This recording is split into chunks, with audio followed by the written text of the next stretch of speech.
ನಮಸ್ಕಾರ ವೀಕ್ಷಕರೇ, ನಮಸ್ತೆ ಕರ್ನಾಟಕ. ಮಾನ್ಯ ಸಿದ್ದರಾಮಯ್ಯ ಅಪ್ಪಾಜಿಯವರು ಕಾಂಗ್ರೆಸ್ ಪಕ್ಷದ ಅಧಿಪತಿ ನಾಯಕರು ಹಾಗೂ ಶ್ರೀಮಾನ್ ಮಾನ್ಯ ಸಿದ್ದರಾಮಯ್ಯ ಅಪ್ಪಾಜಿಯವರಿಗೆ ನಾನು ನಮಸ್ಕಾರ ಮಾಡುತ್ತೇನೆ. ಸ್ವಾಮಿ, ತಾವು 17ನೇ ಬಜೆಟ್ ಮಂಡನೆ ಮಾಡೋಕ್ಕೆ ಖಾಲಿ ಆಗ್ತಿದ್ದೀರ, ತುಂಬ ಸಂತೋಷ. ಆದರೆ ಇಲ್ಲಿ ತನಕ ಏನಾಯಿತು ಸ್ವಾಮಿ? 16 ಬಜೆಟ್ ಮಂಡನೆ ಎಲ್ಲ ಜೀರೋ. ಜನ ಏನಂತಿದ್ದಾರೆ ಗೊತ್ತ ಗುರುಗಳೇ? ನಾವು ಇಲ್ಲಿ ನಿಮಗೆ ಬೈದ್ಬಿಟ್ಟೇನು, ನಮಗೇನೋ ಬೇಕಾಗಿಲ್ಲ, ಆದರೆ ಸತ್ಯತೆನ ಜನತೆಗೆ ತಿಳಿಸ್ಬೇಕು ಅನ್ನೋದೇ ಒಂದು ಆಸೆ. ಇಲ್ಲ ಬೇಜಾನಿದ್ದರೆ ತಿಳಿಸಕ್ಕ ನಾನು ಮುಂಚೆ ಹೇಳಬೇಕಲ್ಲ ಅನ್ನೋದೊಂದೆಲ್ಲ ಒಂದು ಕಡೆ ಆಸೆ. ಯಾಕಂತಂದರೆ ಮಾನ್ಯ ಸಿದ್ದರಾಮಯ್ಯ ಅವರು ಸತತವಾಗಿ 7.5 ವರ್ಷ ಸುದೀರ್ಘವಾಗಿ ಆಳಿದಂಥ ನಾಯಕ, ಧೀಮಂತ ನಾಯಕ, ಶ್ರೀಮಂತ ನಾಯಕ ಅಂತ ಅವರ ಅಭಿಮಾನಿಗಳು ಕೂಡ ಹೇಳ್ಕೊತಾರೆ. ಹೌದು, ನಿಜನೇ ಆಳಿದ್ದಾರೆ. ಏನು ಹೇಳಿದ್ದಾರೆ ಸ್ವಾಮಿ? ಬರೀ waste of the time, waste of the CM. ನಾನು ಹೇಳಬೇಕು ಅಂತಂದರೆ ಸಾಹೇಬ್ರು ಸಿಎಂ ಕುರ್ಚಿಲಿ ಕೂತ್ಕೊಂಡು ಟೈಮು ಹಾಗೂ ಜನಗಳನ್ನ ವೇಸ್ಟ್ ಮಾಡಿದ್ದಾರೆ ಅಂದರೆ ಜನ ಹೇಳ್ತಿದ್ದಾರೆ ಸ್ವಾಮಿ. ಮಾನ್ಯ ಸಿದ್ದರಾಮಯ್ಯ ಅವರೇ ಹಾಗೂ ಮಾನ್ಯ ಸಿದ್ದರಾಮಯ್ಯ ಅಪ್ಪಾಜಿ ಅವರೇ, ರಾಜ್ಯದಲ್ಲಿ ಈ ಒಂದು ಸರ್ಕಾರ ನಂಬರ್ 1 ಸಾಲದ ಸರ್ಕಾರ. ಹಾಗೂ 2ನೇ ಪಾಯಿಂಟ್ ಹೇಳಬೇಕು ಅಂತಂದರೆ ರಾಜ್ಯವನ್ನು 20 ವರ್ಷ ಹಿಂದಕ್ಕೆ ತಳ್ಳಿದಂಥ ಒಂದು ಸರ್ಕಾರ.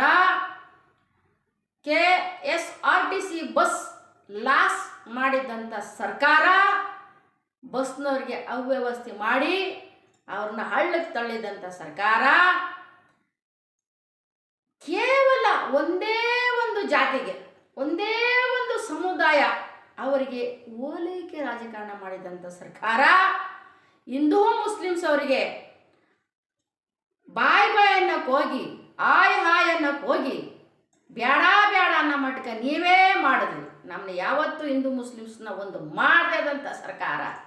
ಕೇವಲ ಬರೀ ಓಟ್ಗೋಸ್ಕರ ಜಾತಿಯಲ್ಲಿ ವಿಷ ಬೀರಿಸಿದಂಥ ಒಂದು ಕಾಂಗ್ರೆಸ್ ಪಕ್ಷ ಅಂತ ಏನಾರಿದ್ರ ಅದು ನಮ್ಮ ಕಾಂಗ್ರೆಸ್ ಪಕ್ಷ.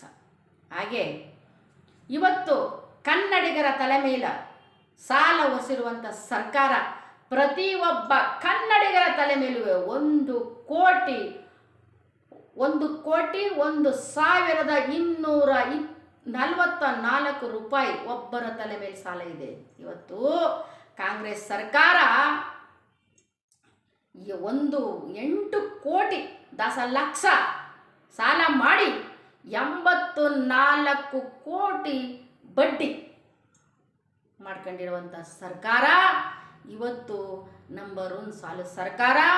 ಜನಗಳ ತಲೆ ಮೇಲೆ ಬರೋಬ್ಬರಿ 1.25 ಕೋಟಿ ತಲೆ ಮೇಲೆ ಹೊರಿಸಿರುವಂಥ ಸರ್ಕಾರ ಅಂತ ನಾನು ಹೇಳ್ತಾ ಇಲ್ಲ. ಮಾನ್ಯ ಸಿದ್ದರಾಮಯ್ಯ ಅವರೇ, ನಿಮ್ಮ ಅಭಿಮಾನಿಗಳು ಹೇಳ್ತಾ ಇದ್ದಾರೆ, ನಿಮ್ಮ ಪಕ್ಷದವರು ಹೇಳ್ತಾ ಇದ್ದಾರೆ, ಆದರೆ ನಿಮ್ಮ ಮುಂದೆ ಹೇಳೋಕ್ಕಾಗಲ್ಲ, ಹಿಂದೆ ಬಂದು ಹೇಳ್ತಾ ಇದ್ದಾರೆ.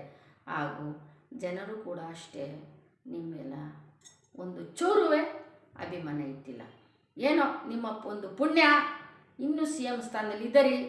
ನಾವೇನೋ ಅದ್ರ ಮೇಲೆ ಏನೋ CM ಸ್ಥಾನದಿಂದ ಇಳಿದ್ಬಿಡು ಅಂತ ಹೇಳ್ತಾ ಇಲ್ಲ. ಸ್ವಾಮಿ, ನಾನು ಕೇಳ್ತಾ ಇದ್ದೀನಿ, ಎಲ್ಲರಿಗೂ ನಿಗಮ ಮಂಡಳಿ ಮಾಡಿದ್ರಿ, ಎಲ್ಲ ಜಾತಿ ಎಲ್ಲ ಸಮುದಾಯಕ್ಕೂ ನಿಗಮ ಮಂಡಳಿ ಮಾಡಿದ್ರಿ.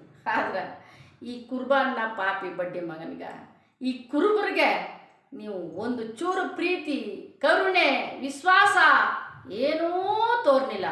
ಬಡಪಾಯಿ ನಮ್ಮ ಕುರುಬರ ಮಂಡಳಿ, ಬಡಪಾಯಿ ಕುರುಬರು ಜಾತಿ ಪಾಪ, ಅವ್ರಿಗೆ ಒಂದು ನೀವು ಮಾಡ್ಕೊಂಡಿಲ್ವಲ್ಲ ಅಪ್ಪ.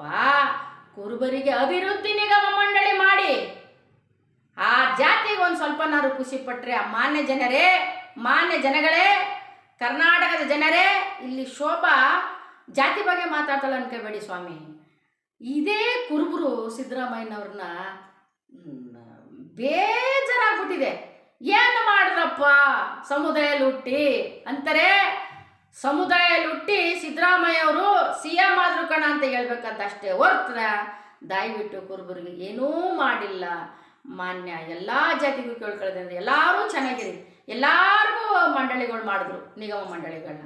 ಆದ್ರೆ ಇವತ್ತಿಗೂ ಕೇಳಿ, ಇವತ್ತಿಗೂ ನೋಡಿ, ಇವತ್ತು ನಿಮ್ಮ ವಿಧಾನಸೌಧದಲ್ಲಿ ತಗೊಂಡೋಗಿ ನೋಡಿ, ಕುರುಬುರ್ಗ ಮಂಡಳಿ ಅಂತೂ ನಿಗಮ ಅಭಿವೃದ್ಧಿ ಮಂಡಳಿ ಮಾಡಲಿಲ್ಲ. ಮಾನ್ಯ ಸಿದ್ದರಾಮಯ್ಯ ಅವರೇ, ನಾಳೆ ನೀವು ಬಜೆಟ್ ಮಂಡನೆ ಮಾಡಕ್ಕೆ ಹೋಗ್ತಾ ಇದ್ದೀರಿ. ನಿಮಗೆ ನಿಜವಾದಂಥ ಕರುಣೆ ಏನಾರು ಇದ್ರ, ನಿಜವಾಗ್ಲೂ ಕುರುಬರ ಮೇಲೆ ನಿಮ್ಗೆ ಅಭಿಮಾನ ಇದ್ರ, ನಿಜವಾಗ್ಲೂ ನೀವು ಕುರುಬರು ಒಂದು ಸಮುದಾಯದಲ್ಲಿ ನಾನು ಹುಟ್ಟಿದ್ದೀನಿ ಅಂತ ಏನಾರು ಹೆಮ್ಮೆ ಏನಾರು ಇದ್ರೆ ನಿಮಗೆ, ನಾಳೆ ಬಜೆಟ್ ಮಂಡನೆ ಮಾಡುವಾಗ ಕುರುಬರ ನಿಗಮ ಮಂಡಳಿ ನೀವು ಮಾಡಿ 1000 ಕೋಟಿ ಅನುದಾನನ ಸಪ್ರೇಟಾಗಿ ಇಡೋಕ್ಕಾಗುತ್ತಾ ಸರ್? ಅದನ್ನು ನಾನು ಚಾಲೆಂಜ್ ಮಾಡ್ತೀನಿ. ನಿಜವಾಗ್ಲೂ ಇಡೀ ಏನಿಲ್ಲ, ಯಾರು ಕೇಳ್ತಾರೆ ಸ್ವಾಮಿ ನೀವು CM, ಬೇಜಾನ್ ಮಾಡಕ್ಕೆ ಹೋಗೋದು ಒಳ್ಳೇದ, ಕೆಟ್ಟದ್ದು ಮಾಡಬೇಡಿ, ಒಳ್ಳೇದು ಮಾಡಿ. ನಾವೇನು ಕೇಳ್ಕೊತಾ ಇದ್ದೀವಿ ಸ್ವಾಮಿ? ಮಾನ್ಯ ಸಿದ್ದರಾಮಯ್ಯ ಅವರೇ, ನಾವಿಲ್ಲಿ ಕೇಳೋದಿಷ್ಟೇ, ಕುರುಬರ ಅಭಿವೃದ್ಧಿ ನಿಗಮ ಮಂಡಳಿ ಮಾಡಿ 1000 ಕೋಟಿನ ಪಕ್ಕಕ್ಕೆ ಇಟ್ಬಿಟ್ರ ಅವ್ರು ಯಾವತ್ತಿದ್ರು ನಿಮ್ಮ ಹೆಸರು ಹೇಳ್ಕೊತಾರೆ. ಪರವಾಗಿಲ್ಲ ಕಣ, 7 ಬಾರಿ CM ಆದ್ರೂ ನಮ್ಗೇನೂ ಕೊಡ್ದೇವ್ರು ಪರವಾಗಿಲ್ಲ, 1000 ಕೋಟಿನ ಅವ್ರು ಎತ್ತಿ ಒಂದು ಕಡೆ ಇಟ್ರಲ್ಲ ಅನ್ನೋದೊಂದು ಎಲ್ಲೂ ಒಂದು ಆಸೆ. ಈ ಕುರುಬರು ಸಾಯ ತನಕ ನಿಮ್ಮ ಓಂಸ ಕೂಡಿ ಎಲ್ಲ ತಣ್ಣಗಾಗ ತನಕ ನೀವು ನೆನೆಸ್ಕೊತಾರೆ. ನಿಮ್ಮನ್ನ ಕನಕದಾಸರು ನೆನೆಸ್ಕೊತಾರಲ್ಲ ಇವಾಗ ನನ್ನ ಜಾತಿ ಜನ, ಆ ರೀತಿ ನಿಮ್ಮನ್ನ ನೆನಪು ಮಾಡ್ತಾರೆ ಸ್ವಾಮಿ. ನೋಡೋಣ ನಾಳೆ ಬಜೆಟಲ್ಲಿ ಕುರುಬರನ್ನ ನೆನೆಸ್ಕೊತಿರೋ ಇಲ್ಲ ತುಳಿತಿರೋ ನನಗೆ ಗೊತ್ತಿಲ್ಲ ಸ್ವಾಮಿ. ನೆನೆಸ್ಕೊಳ್ಳಿ ಅಂತ ನಾನು ಈ ಕಡೆಯಿಂದ ಕೈ ಮುಗಿದು ಕೇಳ್ಕೊತಿದ್ದೀನಿ. ಎಲ್ಲ ಕುರುಬ ಜನಾಂಗದ ಪರವಾಗಿ ನಾನೊಂದು ಹೆಣ್ಮಗಳಾಗಿ, ನಾವು ನಿಮ್ಮ ಮಗಳಾಗಿ, ನಿಮ್ಮ ಮಗಳ ರೀತಿಯಾಗಿ ನಾನು ನಿಮ್ಮನ್ನ ಕೇಳ್ಕೊತಾ ಇದ್ದೀನಿ. ಕುರುಬರನ್ನ ನೀವು ಪ್ರೀತಿ ಮಾಡಾಗಿದ್ರ ಇದೊಂದು ನೀವು ಕೆಲಸ ಮಾಡ್ತೀರಾ ಅನ್ಕೋತೀನಿ. ಕುರುಬರನ್ನ ನಾಳೆ ನೆನೆಸ್ಕೊತೀರಾ ಅನ್ಕೋತೀನಿ ಸರ್. ಹಾಗೂ ನಮ್ಮ ಕುರುಬರನ್ನ ನೀವು ಎಲ್ಲಿ ನೆನೆಸ್ಕೋಬೇಕು ಗೊತ್ತಾ ಗುರುಗಳೇ? ಮಾನ್ಯ ಸಿದ್ದರಾಮಯ್ಯ ಅಪ್ಪಾಜಿ ಅವರೇ, ಮಾನ್ಯ ಯತೀಂದ್ರ ಸಾಹೇಬ್ರೆ, ಹಾಗೂ ವಿಧಾನಸೌಧದಲ್ಲಿರ್ತಕ್ಕಂತಹ ಲೀಡರ್ಗಳಾಗಿರ್ತಕ್ಕಂತಹ ಕುರುಬರ ಲೀಡರ್ಗಳೇ ಹಾಗೂ MLAಗಳೇ, ನೀವು ಯೋಚನೆ ಮಾಡಿ ಮಾನ್ಯ ಸಿದ್ದರಾಮಯ್ಯವ್ರಿಗೆ ಹೇಳಿ, ಹೌದು ಈ ಹೆಣ್ಮಕ್ಳು ಹೇಳ್ತಾರೆ ನಿಜ ಸ್ವಾಮಿ, ಇದೊಂದು ಲೈನ್ ಸೇರಿಸಿ ಅಂತೇಳಿ. ನಿಜವಾಗ್ಲೂ ನೀವು ಲೀಡರ್ ಆಗೋಕ್ಕೂ ಇದಕ್ಕೂ ಸಾಧ್ಯ, ನೀವು MLAಗಳಾಗಿರೋದಕ್ಕೂ ಸಾಧ್ಯ. ಅಧ್ಯಕ್ಷರು MLAಗಳು ಅಂತ ಕಾರಲ್ಲಿ AC ಕಾರಲ್ಲಿ ತಿರ್ಗಾಡೋದಲ್ಲ ಗುರು. ನಾನು ಜಾತಿ ಹುಟ್ಟಿ ನನ್ನ ಜಾತಿಗೆ ಏನು ಮಾಡಿದೆ ಅಂತ ನೋಡಿ. ಇದೇ ಯಡಿಯೂರಪ್ಪ ಬಂದರು, ಅವ್ರ ಜಾತಿ ನಿಗಮ ಮಂಡಳಿ ಮಾಡಿದ್ರು. ಇದೇ ನಮ್ಮ ಕುಮಾರಸ್ವಾಮಿ ಅವ್ರು ಬಂದರು, ಅವರು ಕ್ಯಾಸ್ಟ್ ಅವ್ರಿಗೆ ಮಾಡಿದ್ರು. ಇದೇ ಮಲ್ಲಿಕಾರ್ಜುನ ಖರ್ಗೆ ಬಂದರು, ಅವ್ರ ಕ್ಯಾಸ್ಟ್ ಅವ್ರಿಗೆ ಮಾಡಿದ್ರು. ಇದೇ ನಮ್ಮ ವಾಲ್ಮೀಕಿ ಸಮಾಜ ಬಂದರು, ಅವ್ರಿಗೆ ನೀವೇ ನಿಗಮ ಮಂಡಳಿ ಮಾಡಿದ್ರಿ. ಅದೇ ಮುಸಲ್ಮಾನ್ ಸಮಾಜಕ್ಕೂ ಮಾಡಿದ್ರಿ ನೀವು 100 ಕೋಟಿ ಅನುದಾನ, 100 ಕೋಟಿ ಸಾಲ ಮನ್ನಾ. ನಾವೇನಯ್ಯ ಮಾಡಿದ್ದೀವಿ ಕುರುಬರು? ನಿಮ್ಗೇನಯ್ಯ ಮಾಡಿದ್ದೀವಿ ನಾವು ಕುರುಬರು? ನಿನ್ನ ಕೊಂಡಾಡಿದ್ದೆ ತಪ್ಪ, ಕುಣಿದಿದ್ದೆ ತಪ್ಪ, ಕುರುಬ ಸತ್ಯವಂಚೆ ತಿಂದಿದ್ದ ತಪ್ಪು. ನಾವೇ ಕುರುಬರು ತಪ್ಪು ಮಾಡ್ಕೊಂಡು. ಹಾಗಾಗಿ ಮಾನ್ಯ ಸಿದ್ದರಾಮಯ್ಯ ಅಪ್ಪಾಜಿ ಅವ್ರು ಕೇಳ್ಕೊಳ್ಳೋದಿಷ್ಟೇ. ಮಾನ್ಯ ಸಿದ್ದರಾಮಯ್ಯ ಅಪ್ಪಾಜಿ ಅವರೇ, ಇಡೀ ಬೆಂಗಳೂರಿಂದ ಮಲೆ ಮಹದೇಶ್ವರ ಬೆಟ್ಟ ಗಂಟ ಕುರುಬರು ತಣ್ಣಗಿದ್ದಾರೆ ಸ್ವಾಮಿ. ನಾವು ತಣ್ಣಗಿದ್ದೀವಿ, ನಾವು ಯಾರನ್ನೂ ಕೇಳೋದಿಲ್ಲ. ಬೇಡಕ್ಕಪ್ಪ ನಮ್ಗೆ ಯಾವ ಎಷ್ಟಿನೂ ಬೇಡ ಏನು ಬೇಡ ಅಂತೀನಿ. ಅದೇ ಉತ್ತರ ಕರ್ನಾಟಕ ಭಾಗದಲ್ಲಿರತಕ್ಕಂತಹ ಜನ ಅಟ್ರಾಸಿಟಿ ಹಾಕೊಂಡು ಸಾಯಿಸ್ತಾವ್ರೆ ಜನ. ಕುರಿಗಾಹುಗಳಿಗೆ ಹೊಡಿತಾ ಬಿದ್ದಿದ್ದಾರೆ. ಕುರಿಗಾಹುಗಳನ್ನ ಎಲ್ಲೂ ಕೂಡ ಮೇಯಿಸಕ್ ಬಿಡಲ್ಲ, ಅವ್ರನ್ನ ರೇಪ್ ಮಾಡ್ತಾ ಇದ್ದಾರೆ. ಅಟ್ರಾಸಿಟಿ ಕೇಸ್ ಹಾಕ್ಬಿಟ್ಟು ಸಾಯಿಸ್ತಾ ಇದ್ದಾರೆ, ಕುರಿಗಳು ಸಾಯಿಸ್ತಾ ಇದ್ದಾರೆ, ಜನಗಳು ಸಾಯಿಸ್ತಿದ್ದಾರೆ. ಕಣ್ ಕಾಣಲ್ವ ಸ್ವಾಮಿ ನಿಮಗೆ? ಪಾಪ ಕುರಿಗಾಹುಗಳು ಆ ಕುರಿ ತುಪ್ಪದಿಂದ ಬಂದಂಥ ಆ ಕುರಿಗಾಹಿಗಳು ನೇಯ್ತಾರಲ್ಲ ನೋಡಿ, ಆ ಹಗ್ಗ ಕಂಬಳಿ, ಅದಕ್ಕೆ ಎಷ್ಟು ಬೆಲೆ ಇದೆ ಸರ್, ಎಷ್ಟು ಬೆಲೆ ಇದೆ ಸರ್.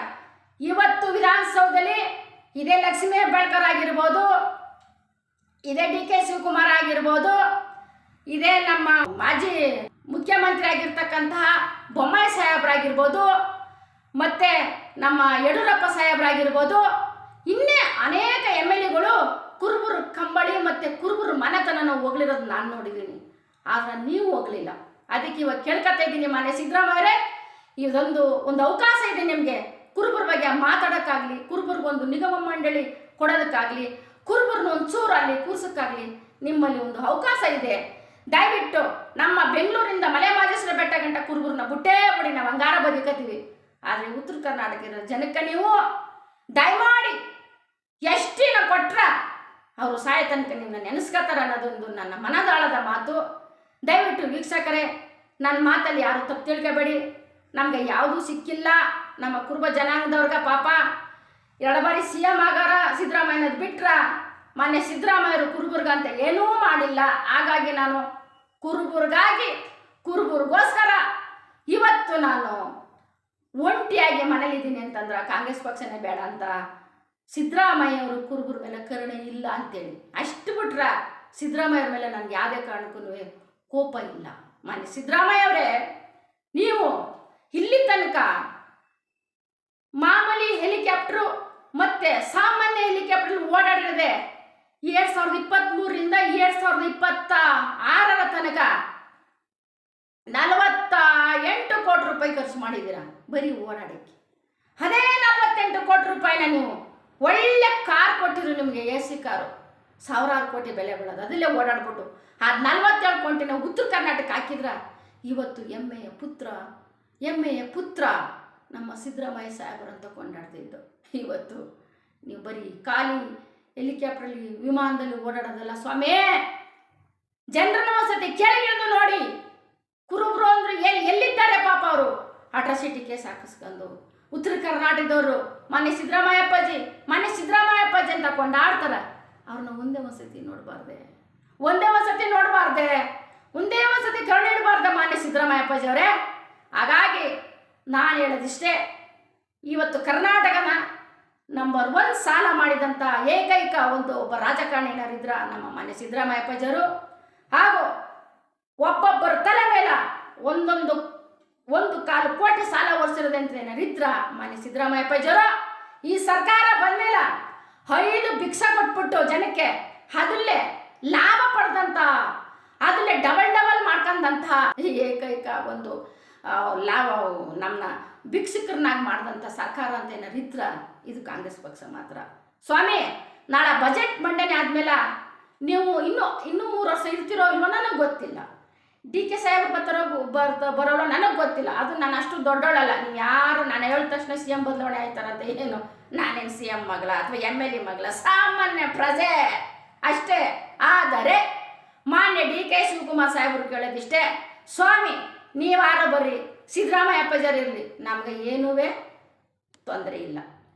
SC/STನಾರು ಮಾಡಿ, ಯಾರು ಕೂತ್ಕೊಳ್ಳಿ ಆ ಸ್ಥಾನದಲ್ಲಿ, ನಮಗೆ ಯಾವ ಜಾತಿ ಕೂತ್ಕೊಂಡ್ರ ಅಂತಲ್ಲ, ಆ ಸೀಟ್ಗೆ ಕೂತ್ಕೊಂಡು ಪವಿತ್ರವಾದ ಒಂದು ಸೀಟಲ್ಲಿ ಕೂತ್ಕೊಂಡು ಪವಿತ್ರವಾದಂಥ ಮಾತಾಡಿ, ನೇರ ನುಡಿಯಲ್ಲಿ ಮಾತಾಡಿ, ಸತ್ಯವನ್ನ ಹೊರಕಾಕಿ ಸಮಾನತೆಯನ್ನು ನೋಡ್ಕೊ ಬನ್ನಿ ಅಂತ ಹೇಳೋದು ನನ್ನ ಒಂದು ಕಟ್ಟುನಿಟ್ಟಿನ ನೇರವಾದ ಮಾತನ್ನಾಡ್ತೇನೆ. ನಾನಿಲ್ಲಿ ಯಾರಿಗೂ ಏನು ಎದುರ ಅವಶ್ಯಕತೆ ಇಲ್ಲ. ಯಾಕಂದರೆ ನಾನು ಯಾರ ಹತ್ರನೂ ಕೈ ಒಡ್ಡಿಲ್ಲ, ನಾನು ಒಡ್ಡೋದು ಇಲ್ಲ. ನನಗೆ ಭಗವಂತ ಹಿಂಗೆ ಕೊಟ್ಟಿದ್ದೇನೆ ಹೊರತು ನಾನು ಹಿಂಗೆ ಇಸ್ಕೊಳ್ಳಲ್ಲ. ಯಾಕಂದರೆ ಜಾತಿಲಿ ಕುರುಬ ಜಾತಿಯಾಗಿ ಹುಟ್ಟಿ ನಾನು ಸತ್ಯವಾಗಿರ್ತೀನಿ, ಸತ್ಯವನ್ನೇ ಮಾತಾಡ್ತೀನಿ ಅಂತ ನಾನು ಎಲ್ಲರಿಗೂ ಎಲ್ಲ ತಟ್ಕ ಮಾತಾಡೋಷ್ಟು ಕೆಪಾಸಿಟಿ ನನಗಿದೆ. ಹಾಗಾಗಿ ಮಾನ್ಯ ಸಿದ್ದರಾಮಯ್ಯ ಅಪ್ಪಾಜಿಯವರೇ, ನಾಳೆ ಕುರುಬರನ್ನ ಒಂದು ರೌಂಡ್ ನೆನೆಸ್ಕೊತೀನಿ ಅಂತ ನಾನು ನೋಡ್ತಾ ಇರ್ತೀನಿ. ಆ ನಿಮ್ಮ ಬಾಯಲ್ಲಿ ಕುರುಬರದ್ದು ಬರಲಿ. ನೀವೇನಾದ್ರು ಕುರುಬರನ್ನ ನೆನೆಸ್ಕೊಳ್ಳಿಲ್ಲ, ಉತ್ತರ ಕರ್ನಾಟಕದ ನೀವು ಮರ್ತುಬಿಟ್ಟಿ ಅಂದ್ರ ಜೀವನದಲ್ಲಿ ತಿಳ್ಕೊಳ್ಳಿ, ಕುರುಬರು ಸತತ ನಿಮ್ಮನ್ನ ಯಾವತ್ತೂ ನೆನೆಸ್ಕೊಳ್ಳಲ್ಲ. ಆಮೇಲೆ ಲಾಸ್ಟ್ ಸಿದ್ದರಾಮಯ್ಯನ ನೆನೆಸ್ಕೊಳ್ಳೋದಿರಲಿ, ನಿಮ್ಮ ಮುಖನೂ ನೋಡಕ್ಕೆ ಬರಲ್ಲ. ಇದು ಅಕ್ಷರಶಃ ಸತ್ಯ ಅಂತ ಹೇಳ್ತಾ ಇವತ್ತಿನ ಮಾತನ್ನ ಮುಗಿಸ್ತಾ ಇದ್ದೀನಿ. ಮಾನ್ಯ ಕರ್ನಾಟಕ ಜನತೆಯಲ್ಲಿ ಇದ್ರಲ್ಲಿ ಏನಾದ್ರು ನಾನು ತಪ್ಪೇನಾರು ಮಾತಾಡಿರೋ ದಯಮಾಡಿ ಯಾರೂ ಬೇಜಾರಾಗಬೇಕಾಗಿಲ್ಲ. ನಿಮ್ಮ ಹೊಟ್ಟೆಗೆ ಹಾಕೊಳ್ಳಿ, ಕ್ಷಮಿಸಿ ಅಂತ ಹೇಳ್ತಾ ಈ ಸಂದರ್ಭದಲ್ಲಿ ಹೇಳಕ್ಕೆ ಇಷ್ಟಪಡ್ತೀನಿ. ಜೈ ಹಿಂದ್, ಜೈ ಕರ್ನಾಟಕ.